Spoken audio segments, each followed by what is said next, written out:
हरे Krishna everyone, स्वागत है आपका हमारे चैनल पुष्पलता व्लॉग्स पे। और मैं पुष्पलता आप लोगों के सामने फिर से आ चुकी हूँ एक नए ब्लॉग लेकर, एक नए जज्बे के साथ। और फिलहाल टाइमिंग की बात की जाए तो पता नहीं, वहाँ का आवाज खराब हो गया है।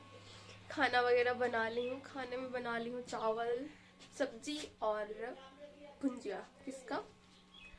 हम लोग बोलते हैं घंघरा बोदी जो भी बोल रहा हूँ। और आज का व्लॉगिंग में कई सालों के बाद इतना सुबह सुबह स्टार्ट की हूँ, क्योंकि अभी जाना है कुछ देर में मतदान करने के लिए, वोट करने के लिए, वोट देने के लिए जाना है। मुख्यमंत्री का चुनाव है तो मैं झारखंड से हूँ, तो आज हमारे यहाँ हमारे चतरा डिस्ट्रिक्ट में ही आज वोटिंग हो रहा है, तो चलना है और आप लोग भी अपना मत का अधिकार जरूर दीजिएगा, क्योंकि ये जो मताधिकार है ना, एक यही मताधिकार है जो हर लोगों को समान रूप में डिवाइड करता है। ऐसा नहीं है कि कोई बड़ा तबके का है तो उसे पहले देने को दिया जाए, छोटे तबके का है तो उसे बाद में देने को दिया जाए। ऐसा नहीं होता है, सभी को लाइन में ही लग के वोट करना होता है। तो ये बहुत अच्छा सिस्टम है, तो अपना मताधिकार ना छोड़े। तो चलिए कोई नहीं, अब खाना वगैरह खाते हैं, रेडी वगैरह होंगे, उसके बाद चलूंगी। और आप भी हमारे ब्लॉग में कंटिन्यू बने रहें। तो हमारा खाना हो चुका है कंप्लीट, अभी खा रहे हैं। अर्चना गए हुए थे दादी के घर पे, तो ये बचे रह गए। यहाँ पे ना, वहाँ पे कबूतर आता है 2-3 और फिर चला जाता है। तो चलिए, खाना वगैरह तो कंप्लीट हो चुका है, अब पढ़ लेते हैं। 1-2 लेक्चर कंप्लीट कर लूँगी, उसके बाद थोड़ा मुझे सुकून सा लगेगा मैं जब तक 1-2 क्लास ना कर लूँ तब तक मुझे सुकून नहीं मिलता है। थोड़ा सा ही पढ़ो, लेकिन पढ़ो, एवरीडे पढ़ो तो चलिए कोई नहीं, पढ़ते हैं, ऐसे ही टाइम पास होता है मेरा। एक्चुअली जब मैं बुक्स वगैरह लेके बैठ जाती हूँ तब सडनली, क्योंकि आदत छूट गया ना व्लॉगिंग करने का, तो सडनली याद आता है कि अच्छा व्लॉगिंग करना है। तो चलिए अपना स्टडी कंटिन्यू करते। सो हमारा टॉपिक था ये, प्रवास को प्रभावित करने वाले कारक। तो यहाँ तक मैं कंप्लीट की थी। उसके बाद मुझे रात में आने लगी थी नींद, तो मैं सो गई थी। तो अब इसके आगे मैं कंटिन्यू कर लेती हूँ, क्योंकि ये जो प्रवास टॉपिक है ना, वो जनसंख्या से रिलेटेड ही टॉपिक है, मतलब जनसंख्या का ही टॉपिक है प्रवास। आप लोगों को पता ही होगा प्रवास क्या है, चलो मैं ही बता देती हूँ थोड़ा सा। प्रवास जब कोई व्यक्ति किसी विशेष क्षेत्र से अपने काम के उद्देश्य से, शिक्षा के उद्देश्य से, या फिर किसी भी उद्देश्य से किसी दूसरे क्षेत्र, दूसरे राज्य, दूसरे देश में जाता है, तो उसे हम प्रवास कहते हैं। तो चलिए इसके आगे का स्टडी कंटिन्यू करते हैं, और आप भी हमारे ब्लॉग में कंटिन्यू बने रहें। अब मैं आ चुकी हूँ वोटिंग करने के लिए, और यहाँ पे कुछ कुछ लिखा हुआ था, मतलब हमें कैसे कैसे क्या करने हैं, क्या लेके जाने हैं, क्या नहीं लेके जाने हैं, ये सारे सूचना डाली हुई थी। और यहाँ पे लाइन में भी लगे हुए थे, क्योंकि बहुत सारी संख्या थी, तो लाइन में लग के वोटिंग करना पड़ रहा था। और यहाँ मेरे बहुत सारे टीचर वगैरह भी मिल रहे थे, क्योंकि ये था मेरा अपना स्कूल। अब मैं वोटिंग करके आ चुकी हूँ।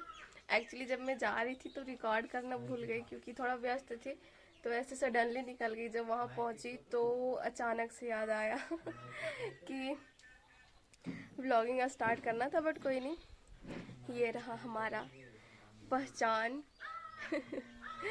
तो चलिए, अब तो घर आ चुकी हूँ, अब फिर से अपना स्टडी कंटिन्यू करूँगी। कितना टाइम हो चुका है? 11:30 हो चुके हैं। एक लेक्चर मेरा कंप्लीट हो चुका था, और साथ में हाफ रीडिंग मार ली थी बुक का, एक लेक्चर का। तो चलिए अब पढ़ते हैं।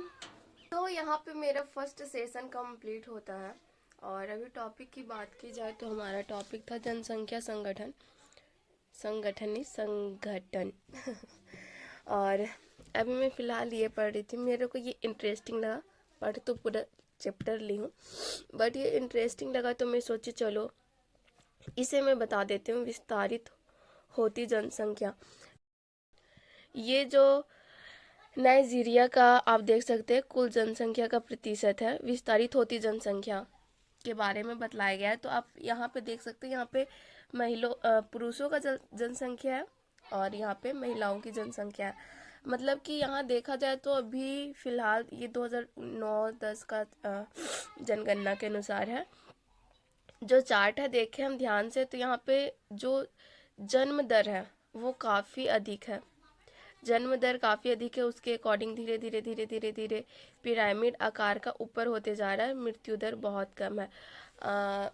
अधिकांश जो हमारे विकसित देश नहीं है, अल्प विकसित है, उन देशों का यही चार्ट आपको देखने को मिलेगा। नाइजीरिया, बांग्लादेश, मैक्सिको, इन सारे देशों का चार्ट इसी टाइप में देखने को मिलता है। जन्म दर अधिक होता है।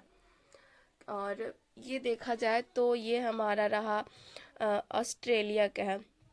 ऑस्ट्रेलिया का आप चार्ट देखिएगा तो एक आपको घंटी नुमा आकार का ये चार्ट नज़र आएगा, जिसमें से जन्म दर कम है, बट ये जो यहाँ का है ना, देखा जाए तो 30 से 34, 60 से 64 वर्ष की आयु के लोग सर्वाधिक हैं।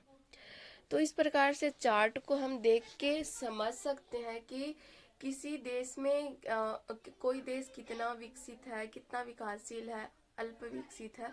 वहाँ की जन्म दर, मृत्यु दर से ही अगर हम पता करना चाहें तो बहुत अच्छे तरीके से पता कर सकते हैं। तो चलिए, ये जनसंख्या संगठन आप भी पढ़ लीजिएगा, इम्पॉर्टेंट है, बहुत बार ऐसा टॉपिक आते रहते हैं। और अब मैं चलूँगी बाहर, क्योंकि काफ़ी टाइम से पढ़ रही थी और शांत शांत थी पढ़ते पढ़ते, तो आवाज़ भी थोड़ा बैठा बैठा लग रहा है, ऊपर से लग रहा है सर्दी होएगा। कोई नहीं, अब थोड़ा बहुत रेस्ट करूँगी, इसके बाद फिर से स्टडी कंटिन्यू करूँगी। आ चुकी हूँ बाहर साइड और आते रहती हूँ, आप लोगों को बहुत कम दिखाती हूँ। इधर वैसे इतना अधिक भी नहीं आती, बट आती हूँ। एक चीज़ दिखाऊँ, ये देख रहे हो भाई साहब, जब छत पे था तो कितना छोटू सा था, और अभी एक बार कैमरा में आता नहीं है, ऐसे करके रिकॉर्ड करना पड़ता है, इतना बड़ा हो गया है। और ऊपर से वो तो अलग बात है, पापा के लिए मैं पर्सनली दिखा रही हूँ। पापा ये सारी चीज़ों में इंटरेस्ट रखते हैं, तो मेरा वीडियो हमेशा देखते हैं। देख रहे, और भी अलग अलग आ रहा है, 3-4 निकला है, देखिए। और इसका ग्रोथ का मैं रीज़न भी, इतना तेज़ी से ग्रोथ क्यों हो रहा है इसका रीज़न भी मैं बता देती हूँ। क्योंकि इन लोग का पानी ना इधर से झर्रा के आता है इधर, जिसके कारण हमेशा पानी रहता है, तो तेज़ी से ग्रोथ हो रहा है। केला वहाँ पे बहुत अधिक तेज़ी से ग्रोथ होता है ना, जहाँ पे पानी कंटिन्यूसली थोड़ा थोड़ा थोड़ा थोड़ा आते रहे।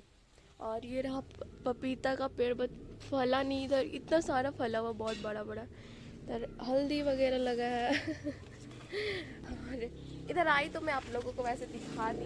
अभी मैं चलूँगी थोड़ा अपने उधर, क्या बोलते हैं, बड़का कुआं हम लोग बोलते हैं, उधर जाना है। तो चलिए आप लोगों को भी उधर लेके चलती हूँ। मैं इधर आ चुकी हूँ और एक चीज़ दिखाती हूँ।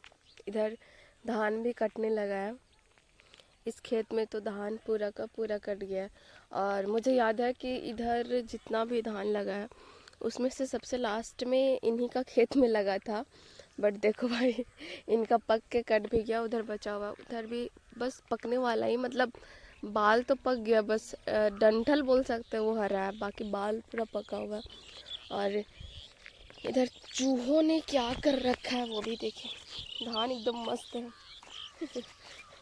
ये छोटी छोटी चिड़िया ना आप लोगों को बहुत कम ही नज़र आती होगी, क्योंकि इनका जो होता है ना, इनका क्या बोल सकते हैं, ये लुप्त तो होते जा रही है बहुत तेज़ी से, इनकी मृत्यु बहुत तेज़ी से हो रही है, क्योंकि इनका वातावरण अब इस अनुकूल रह नहीं पाया है।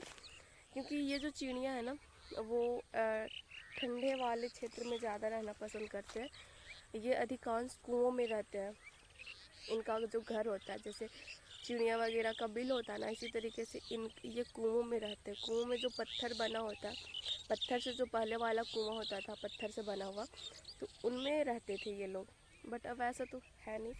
और ये देखिए इधर चूहों ने इसमें कितना सारा धान छिपा के रखा होगा, पता नहीं। बचपन में हम लोग एक पढ़ा करते थे धान वाला, झारखंड में एक बुक था पहले, तो उसमें धान चूहा के बारे में बताया गया था। चूहा पे स्टोरी था, पानी था, खेत था, उसमें धान लगा था, चूहा सारा धान ले जाता था।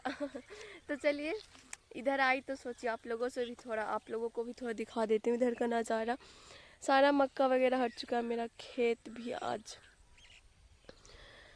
हाँ, कंप्लीट हो चुका है। और इधर सारा का सारा भी खेत खाली नज़र आ रहा होगा, क्योंकि लहसुन लगा होगा, किसी में आलू लगा होगा। ठंडी के मौसम में सारा का सारा हरा नज़र आएगा। तो चलिए आज का व्लॉग मैं यही पेंड करती हूँ, क्योंकि ये व्लॉग आज ही मेरे को अपलोड करना है, क्योंकि कोशिश कर रही हूँ कि डेली बेसिस पे व्लॉगिंग कर लिया जाए। तो चलिए आज का व्लॉग यहाँ पे समाप्त करते हैं। यदि आप हमारे चैनल पे नए होंगे तो चैनल को सब्सक्राइब करें, वीडियो को लाइक करें और साथ में अपने दोस्तों के साथ शेयर करना ना भूलें। तब तक के लिए जय हिंद, वंदे मातरम, भारत माता की जय।